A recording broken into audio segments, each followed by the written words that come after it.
Sarah Bennett and Marcus Cole had been itching for a change of scenery, so when they inherited an old farmhouse on the edge of Hollow Creek, Iowa, the promise of open fields and fresh beginnings felt irresistible. The first few days were idyllic. Morning coffee on the wraparound porch, quiet walks through the undulating corn rows, and lazy evenings by the fireplace. But as the sun dipped below the horizon on their fourth evening, Sarah noticed something odd in the fields. A scarecrow standing at the far edge of the corn, its tattered straw hat casting a long shadow. Up close, the burlap face looked too realistic, its twisted mouth frozen in a silent scream. That night, Marcus awoke to muffled whispering beneath the floorboards. He grabbed a flashlight and followed the sound into the dark, creaking hallway. The voices spoke his name, urgent and pleading, as if someone was trapped just inches below. Sarah, drawn by the same hissing voices, joined him. Together, they pried up a loose board and discovered a handful of yellowed journals. The pages detailed rituals practiced by the farm's original owner, an occultist obsessed with binding human souls to the land so the harvest would never fail. Over the following days, Sarah saw faces in the field at dusk.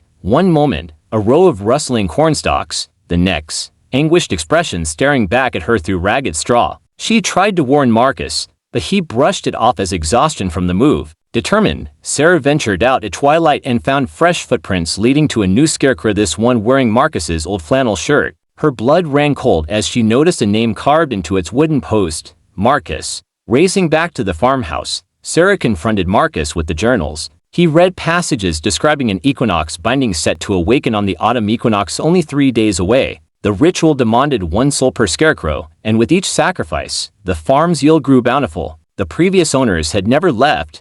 Their faces were preserved beneath every scarecrow's burlap mask. On the eve of the equinox, wind whipped through the cornfields like ghostly breath. Marcus insisted they destroy the scarecrows, so they grabbed pitchforks and torches and ran into the rows. As they set flame to the first figure, its straw-stuffed limbs groaned, and a howl of rage ripped through the stalks. More scarecrows emerged, eyes glowing with trapped souls. Marcus and Sarah fled, but the field seemed endless, storm walls closing in. Just as the fire began to die, Sarah remembered the journal's final instruction: break the binding by burning the original ritual ledger, hidden beneath the oldest scarecrow. She plunged into the inferno, finding the gnarled post of the first scarecrow. At its base lay a leather-bound book. Flames licked her fingertips as she ripped it free, threw it into the conflagration, and watched the pages curl to ash. The screams ceased. The restless figures collapsed into smoldering piles of straw. Exhausted and trembling, Marcus took Sarah's hand, and they stumbled back to the farmhouse as dawn lit the sky.